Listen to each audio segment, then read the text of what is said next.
Lights out. Everybody.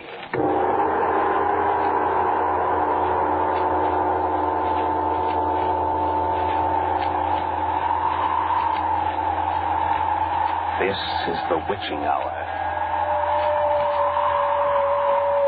It is the hour when dogs howl and evil is let loose on a sleeping world. Want to hear about it?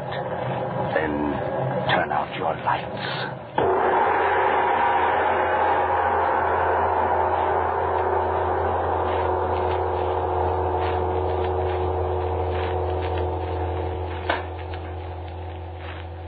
The National Broadcasting Company brings you Lights Out, a revival of the 8 best stories in the series which many of our listeners will remember. Willis Cooper is your author, and Albert Cruz your director. Sit in the dark now and listen to Lights Out.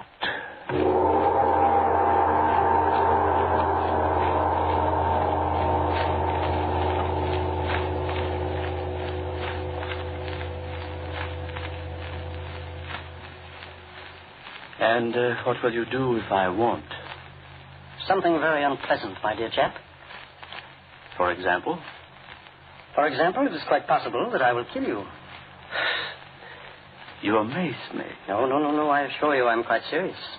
It's impossible. Not impossible at all. May I ask just how you propose to end my life, shall I say? I shall cut your throat. Neatly, and as the books have it, with dispatch. You've been reading books, then? We're wasting time. What's the answer? The answer is the same as it has always been. You refuse, then? I refuse, yes. Very well. You force me to become a murderer. Cut. Look, I don't want to throw you up on this first reading, but not much is coming through in here. I don't know just how to say it, but it just doesn't gel for some reason or other. Now, let's think about these lines. Well, let's hold it a minute. What's the matter, George? Who is it, me or Ed? Well, I hate to throw you up on this first reading, but, Fritz, I think it's you. Something wrong. It's the attack on the part, or maybe you're throwing those lines away without any sincerity. There's no menace in the part. You see what I mean? Well, look, let me come on out. Hammond again, eh, Fritz? Okay, character. Let it alone. I'm having enough trouble. Look, he can act. Honest, George. Fella's got a card. All right, let's can the funny stuff, Ed. We got some work to do, and I want you to just pay attention, if you don't mind. All right. Look, Fritz, Yeah. How do you feel in this thing? I don't know. It's not right. I don't know what to do, though. Well, you don't sound convincing. You see my point? Yeah. Have you got any ideas on how you might do it? No. Oh, wait a minute. What about dialect? I could do a little German. German? Wait a minute now. No. I don't think I want any German on this thing. I hear too much of that. Some Austrian? No, that's too close to German. I don't know. How's your French? Let's see how your French is. Oh, it's all right. No. Look, I don't want to make him too definite. See, he should be a kind of a combination. A lot of menace in there, quiet, but I got to believe the guy. Make him. Let's see, what's that word? I want him. Continental. Yeah, that's it. Just not too much now. Just a whiff of I know. continental. Okay. Let me try it. Yeah. All right. Yeah. We'll try it now from the top, huh? Let's right. go. Okay. And what will you do if I won't? Something very unpleasant, my dear chap. For example? For example, it is quite possible that I will kill you. You amaze me. I assure you I am quite serious. Okay, hold it. How's it doing now? How's it sound? Are you asking me or the director? Well, it sounds a lot better than it did before. I think you'll work into it. Yeah, well, look, Fritz, I think that'll do it. What do you say we put it up on the mic and let's see how it sounds? Take that whole scene over. How is it for age, George? Oh, the age is okay. I want a little bit of age, not too much age. All right, just a little, about right. Little Right older. on the nose the way you have it. All right. Oh, rehearsals. Well, it beats digging ditches for a living, I guess. Oh, does it? So they tell me. Well, anyway, it's cool in here. Thank the Lord for air conditioning. I wish it was 9:30. Okay, characters. Now, give me that afra number 5 now, will you? And let's hear it again from the top. And what will you do if I won't? Something very unpleasant, my dear chap. For example? For example, it is quite possible I will kill you. You amaze me. I assure you I am quite serious. Possible? Not impossible at all. May I ask just how you propose to end my life, should I say? I shall cut your throat. Neatly, and as the books have it, with dispatch. Oh, you've been reading books, then. We are wasting time. What's the answer? The answer is the same as it has always been. You refuse, then? I refuse, yes. Very well. You forced me to become a murderer. Look, Fritz, you sound about as much like a murderer as... Oh, I give up. Oh, for the love of Mike, George, what do you want me to do? Growl? No, I don't want you to growl. But I do want you, if you won't find it too inconvenient, to act just a little bit like a murderer. You know, a murderer, a guy that kills people. Yeah. We want you to make faces, Fritz. Ah, shut up. Wait, I'll come out there again. How you doing, kid? I give up. I don't know what the man wants. Now, listen, sweetheart. Have you the faintest idea how a guy acts when he's going to kill somebody? Have you? No, but I got a hunch I'm going to know about it in a minute. Oh, well, that'll be swell. Because the way you're doing it now, a guy'd think that you're Ed's brother or something. Oh, now, listen, get it through your thick skull that we got a show in a few minutes. We're going on the air. Radio, remember, you see? You're supposed to be a murderer. I know, but it's going to come a lot easier if you Oh, don't you give me... can't take it, huh? Oh, nuts. All right, well, let's try it again. Take it from that line. The answer is the same as it has always been, Ed. Go on. All right. The answer is the same as it has always been. You refuse... Pardon me. You refuse, then. Hey, George. Oh, for... Now what? Well, what do you want? There's an old gent out here wanting to see you. What's he want? I don't know. Well, tell him to go away. No, wait. Who is he? I don't know. How can I keep a character? I don't know. Sometimes I wonder. And he says he wants to see Ed, not you. Who is he? Won't give his name. Probably some guy that you owe money to. You should talk. Well, look, tell him... Well, listen, we're right in the middle of a rehearsal. Go ahead and talk to him, Ed. We can smoke a cigarette or play tiddlywinks. No. But listen, you tell him to make it snappy. We got a show to get on. All right. Tell him to come in here, Horace. Go right in. Well, there you are, Mr. Henley. Good evening, sir. Good evening. Why, I don't believe I've ever had... Don't know me, eh? Well, I know you, Mr. Henley. Mr. Ed Henley. Yes, sir. He owes the old guy dough, all right. I'm afraid I don't know I you, sir. come up to show you my book. I figured you'd like to have a look at it now while you have the chance, just in case you had any choice. Folks don't often have the choice, you know. Choice? Choice of what? Now, here, let me show you the book. I won't be a minute. I don't like to disturb your work, you know, but it's got to be done, I guess. Now, this one here... Ye gods. Coffin. What? Coffins? Look, it's a catalog of coffins. Caskets. Huh? Yes, that's right. Yes, sir, the neatest line of caskets in the country. And nothing but the best. No, sir. Now, looky here. This number, A1436, ain't it? Yes. All gray silk, solid silver handle. Say, listen, what is this? For this model, A5499 in mahogany. Wait a minute, mister. What's this all about? Why, I just figured Mr. Henley'd kind of like to pick himself out a casket. Well, who are you? So I brought up the book here to show him. I got my tape measure right here in my pocket. Ah, it's a rib, George. Somebody sent him up here. Oh, yeah? No, nobody sent me. I just thought Mr. Henley... Well, look, Mr. Henley's busy. We're rehearsing a radio show here, and we've got just a few more minutes before we go on the air. So if you don't mind... I know. You're rehearsing Lights Out. I know all about it. Listen, every Saturday night. I like it.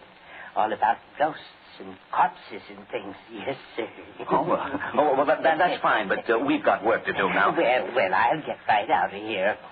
Just as soon as Mr. Henley makes up his mind. Now, this A1436 that I was showing Listen, you... mister, I don't want to buy a coffin. I've got no use for one. Do you get me? Solid silver handle. George, this guy's screwing. Oh, no, sir. Now, wait. I got some pictures here in colors, if you like something a little fancier. Just a minute, how do I find it? Fritz, go get Horace and have him get this old gent out of here. I think the old guy's crazy. Yeah, okay. Mister, did somebody send you up here to see Ed Henley? Send me? No, sir. I told you. I thought it up my own self. Now, this here age 6782 with the bronze plate on top. How do you like that? pretty nifty, ain't it? Yes, sir. Listen, I've told you I don't want a coffin. Or you can have it with solid silver plate, if you like that better. If I were you, Ed, I'd get the one with the silver plate. Huh? Oh, yes. Yeah, I rather like that one with the silver plate. That's the one, all right. 86782A with solid silver plate. Yes, sir. Well, that's all I wanted to know. Yes, sir. That's what I come up here for. Thank you kindly, Mr. Henley. I think you'll find it very satisfactory. Sure, I will. And thank you, sir. I'll be going now. Thank you ever so much. Sorry to interrupt you. Goodbye. Goodbye, gentlemen. Thank you very much, Mr. Henley. Well, I wonder what goes with that guy. Whose idea was that? No. It's all right, Fritz. He's gone now. We don't need you, Horace. Huh? Where'd he go? Well, he just went out that door a minute ago. Didn't you see him? No. He must have went the other way. He went out that door right there. Oh, that's funny. We didn't see him. Listen, Horace, was that your idea? Mine? Oh, gosh, no. Hey, I know. It was one of the announcers. Wisecracking guys. I don't think it was so funny myself. Not at this time of night with nobody else in the whole place. How'd you get rid of him, Ed? Oh, the old guy was showing us coffin after coffin, and I suggested to Ed that he buy number H6783A. With solid silver plate. So he said okay and scrammed. Leave it to me to handle the screwy guys. I've had experience enough producing shows around here. Thank you, dear. You birds want me anymore? No, Horace. Thanks. Oh, if you see old Joe Coffin Seller again, though, tell him we're not in the market. Now, come on, let's get to work. Yeah, it's about time. Where do we start? There on page 6, line 5. The answer is the same and so on, you know. All right. The answer is the same as it has always been. You refuse, then, huh? I refuse, I'll yes. get that the next time through. Very well, then. You forced me to become a murderer. No, you forced me to become a murderer. You forced me to become a murderer. Go on. I don't know. You know the penalty for murder in this country? Put down that knife. You have had your last chance. Oh. No, don't kill me. I warned you. I warned you, but you would not listen to me. Cut. Oh, what? Now, listen, we got to plant that knife somehow. Oh, holy smokes, George, I can't say. I am now about to stab you with this here repulsive knife, can I? Well, that's the trouble with writers. No imagination. Let me see now. Well, I could say drop the knife again. No, let me think. Shut up. Sorry. Oh, I got it. Oh, look, why do sound effects guys have to go on vacations? Is there a knife out there someplace? I don't know. I'll look over here. Let's see. Yeah, here's one. Well, what kind is it? Pocket knife. I think I'll just drop it in my pocket, too. I've been wanting a knife like this. Well, let's see it. I got 10 dibs on it. Well, now, look. You hold it up close to the microphone and open it. Make it click. And I'll go to the control room and listen. Very well, Orson. It'll probably sound like a door opening. So what? It's more than the door-opening gag we got, sounds like. All right, let's hear it now. Open it up. No, not so loud. Try it again. Okay. Now, Fritz, you put that effect in just as you start the struggle. Give me it. What, no, help, that business? Yes. No. You would not listen to me? Stab him! Oh, yeah, okay. You better fall down on the floor, Ed. It'll sound better. Why is it I always have to do the falls? Go on. Nuts. Okay. Now, how are we going to ring that gong? Oh, I don't see why we can't get some help on this show. Why don't you get Horace? Well, that's an idea. I'll go get him. Oh, gosh, I'm tired. I was here at 9 this morning for an audition, and I haven't even had time to get me dinner. Actors, the idle rich. Says you. Say, who do you suppose sent that dilly old bird up here? I don't know. A lot of funny jokers around this shop. Well, it's a good gag for this show, I guess. Except I don't suppose it'll be so funny for the old gent when he finds out it was a gag. Yeah, I don't imagine it's a very good racket running around peddling coffins. I never even knew they peddled coffins that way. Neither did I. I was reading. The genius. You'll have plenty of time to catch up on your reading after the show's over. I want you to sock that gong. All you got to do is take the little club and clout the gong when George points at you, Horace. If George points at you, Horace. Listen, who's producing the show? I sometimes wonder. Where's the stick to hit it with? You are practically standing on it. Huh? Oh. All right, now look, I'll go in the control room, and you guys go on into the fight. Now, you watch me, Horace, and when I point, you sock that gong. Okay. Oh, George, listen, do we have to go through the whole thing again? My throat. No, just the struggle part. Now, wait till I get in. Hit it a good bat, Horace. Okay. Okay, struggle.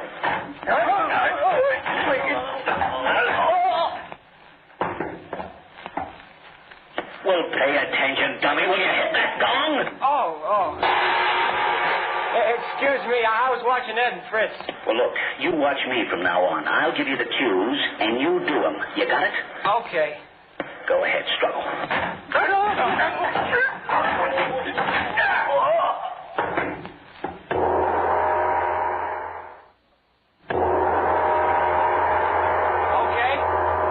Okay, now, you do it just like that on the air. You got it? Okay. Oh, I gotta go, George. The phone's ringing in the lobby. Well, hurry up. We're practically on the air. How we doing? Oh, I wish I had a cigarette. No smoking in the studios. Speak when spoken to. I was talking to Fritz. Oh, well, there's still no smoking in the studios. Oh, brother. Want to go get something to eat after the show, Ed? Oh, not me. I'm going to be dead. I'm dragging, too. I'm going sailing with Jake tomorrow. All right. Yeah. Well, you can help it. Okay, George, I'm back. Well, look, come on, will you? Come on. Hey, you know who that was? Sure, somebody wanting to know what time Fred Waring's on. No, it wasn't. Come on, will you? Can the guessing games? Let's go. It was the old Coffin guy. He wanted to know if Mr. Henley wanted a silver or a bronze plate on his coffin. What'd you tell him? Silver, I said. Nothing cheap about Mr. Henley, I said. Listen, you oughtn't to kid the old guy like that. He's just a poor, harmless old bird. Besides, the first thing you know, somebody will be knocking at my door, delivering a coffin, and collecting money for it. Trying to collect, you mean? Now, listen, you lugs. If you want to play comedy, you put the bite on Don McNeil, will you? You're wasting your time over on this side. Now, let's go to work. Now, if that old guy calls up again, you tell him to go jump in the lake. Now, come on, look at page 10. We won't have time to take a dress. Top of the page. I want running footsteps, all three of you. Across the studio floor, up the stair steps. You stop and run back down. You got it? On my cue.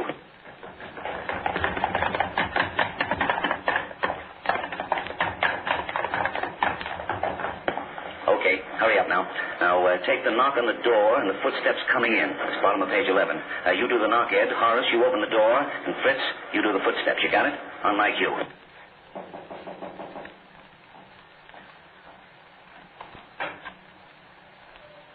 Okay, keep it that way. She's coming right up now. Fritz, you do the wind machine. Right, George. Ed, you do the chime. Okay. Horace, you sock that gong. Right, George. On your toes now. At my cue, Fritz. Quiet, everyone. 5 seconds. Lights out. Everybody.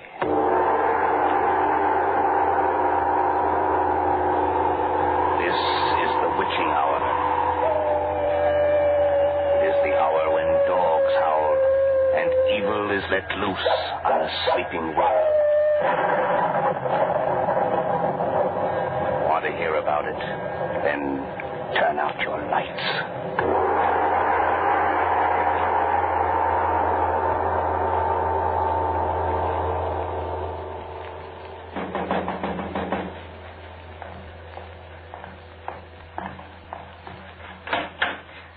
Ah, good evening, my dear friend. Good evening, Doctor. Won't you come in? Thank you. Here, let me take your coat and hat. Oh, certainly. There you are, Doctor. Won't you come in and sit down? Thank you. Well, It's all taken care of. really? Quite. You have the proof? Well, Of course, you realize, my dear friend, I cannot be expected to carry out our little arrangement unless I have proof. yes, I was reasonably sure of that. And so? There is a hat crumpled in the left-hand pocket of my overcoat. A hat? His hat. I think you'll find that it has a bullet hole through the crown, and there are several bloodstains. Oh, fine. You don't mind if I look for myself? Oh, of course not. That's why I brought it, you see. Yes. Ah, apparently a very neat job. I specialize in neat jobs, Doctor. Do you mind telling me how it was done? Not at all. I waited for him in the driveway of his house. Cold, too, tonight. He left his car at the gate and walked up to the house. We had planned on that, you remember? Yes. And when he came close enough, I shot him. Oh, so noisy. There was a silencer on the revolver. Thoughtful of you. I'm always thoughtful, Doctor. Excellent. I even stepped close enough to him to ensure powder burn. Better and better. And the revolver is there, without the silencer, to make it look like suicide. So. I congratulate you, my dear friend. Thank you. I am conscientious. Are you conscientious enough to remember what I asked you to bring? Yes, quite. May I have it? I think not. What you say? I came here tonight merely to thank you, Doctor, for your cooperation. I find myself a richer man. I hope you are joking, my friend. Not at all. You don't want to give up the packet of jewels? I couldn't have put it more neatly myself, Doctor. I see. You have not forgotten that I paid you a sum of money to perform this service for me? $500. That is correct. That is why I came here. I'm afraid I don't understand. To return the $500. You see, Doctor, I have decided to keep the jewels instead. I see. Would you care for a drink? Brandy, perhaps. If you like.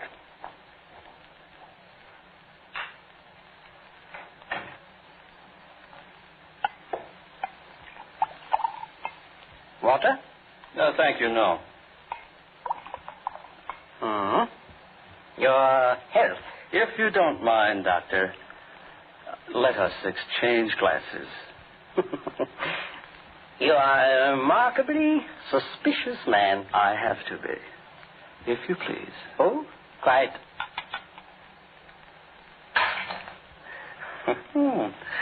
I thought so, Doctor.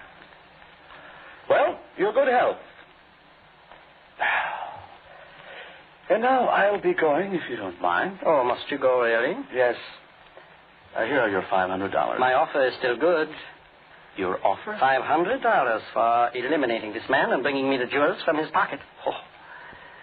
I'm sorry not to be able to accept your offer, Doctor. I've made other arrangements, you see. May I point out that you left your revolver at our friend's side? May I point out that it is extremely possible that I have another? Possible? Probable. Shall we have another drink? May I pour? If you like.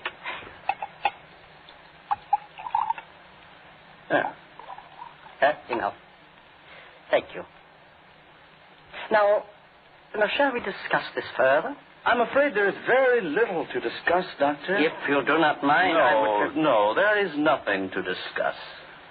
I'm grateful to you, my dear Doctor, for putting me in the way of earning the very comfortable sum that these jewels will bring.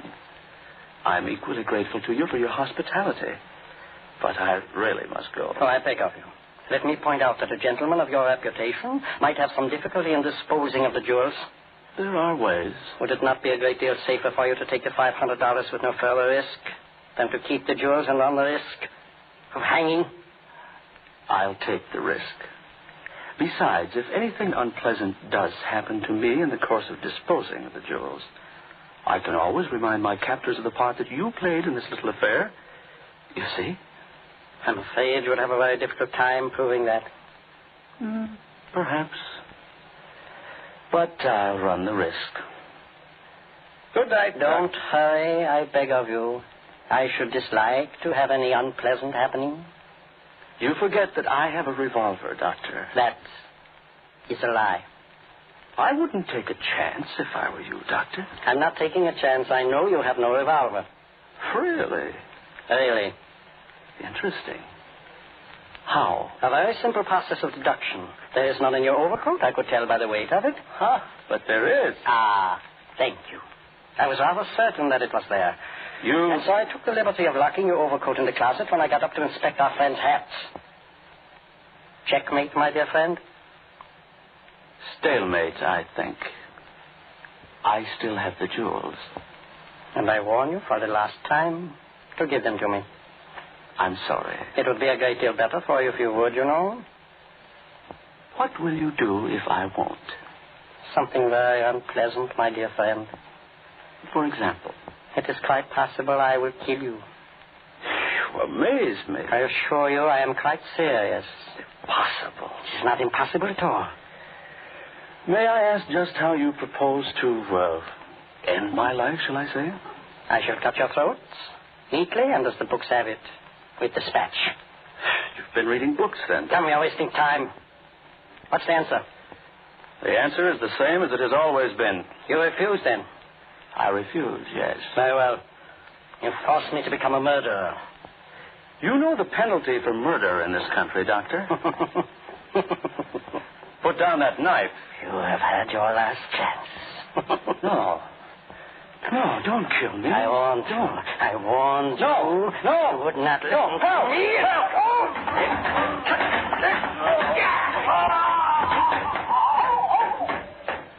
Ed. You stabbed me, Fritz. Oh, my God! Horace, look. The knife slipped. I didn't mean to cut him. I cut him. Look at the blood. You've really killed him, Fritz. Oh, no. No, Well, I just got here in time, didn't I? Yes, sir. Model 86782 with silver plate for Mr. Henry. No! Yes, sir. Just bring it right in, boys. Mr. Henry's all ready for it.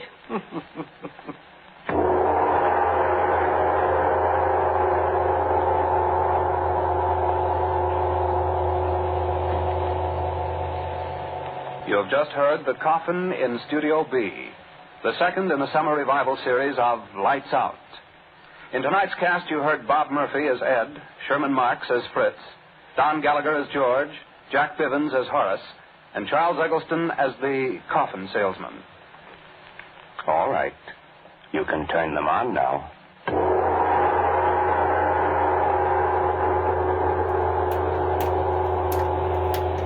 This is NBC, the national broadcasting company.